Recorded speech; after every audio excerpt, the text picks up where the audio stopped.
Nitrogen की ही वजह से मौजूद है।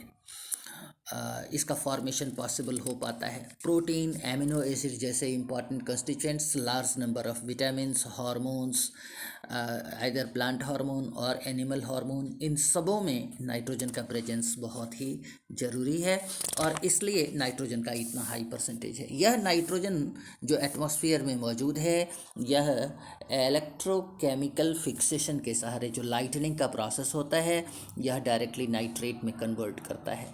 यही एटमॉस्फेरिक नाइट्रोजन फोटोकेमिकल फिक्सेशन से नाइट्रेट में कन्वर्ट करता है।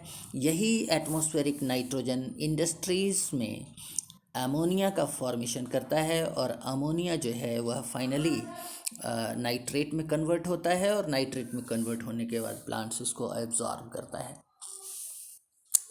यही नाइट्रोजन जो एटमॉस्फेयर में मौजूद है, इसका बायोलॉजिकल फिक्सेशन होता है और बायोलॉजिकल फिक्सेशन के बाद यह प्रोकैरियोटिक सेल में एमिनो एसिड और प्रोटीन के रूप में आता है और इसी के डेथ और डीके के बाद, ये जो प्रोकैरियोटिक सेल है, इसके डेथ एंड डीके के बाद यह डिकम्पोजर्स के द्वारा इस पर एक्ट किया जाता है और डिकम्पोजर्स से एक्ट किए जाने के बाद यही वापस फिर से अमोनिया में कन्वर्ट होता है, जिसको हम लोग डीनाइट्रिफिकेशन का प्रोसेस कहते हैं।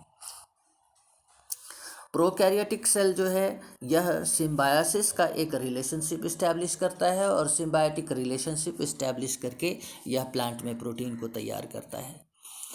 तो कहने का मतलब ये है कि नाइट्रेट जो है, इसका डीनाइट्रिफिकेशन अगर होगा तो वैसे केस में डीनाइट्रिफिकेशन से वापस फिर से एटमॉस्फेयर में यह नाइट्रोजन चला जाएगा। यह लीचिंग एक प्रोसेस है। लीचिंग प्रोसेस से क्या होगा कि ये नाइट्रेट सेडिमेंट करेगा और अर्थ में जाएगा और अर्थ से वापस फिर से यह प्लांट के द्वारा एब्जॉर्ब होगा। तो कुल मिलाकर के नाइट्रोजन फिक्सेशन की जो बात अगर हम कर रहे हैं, यह नाइट्रोजन फिक्सेशन जो है यह एक इम्पॉर्टेंट इवेंट है जो नेचर में रन करता है।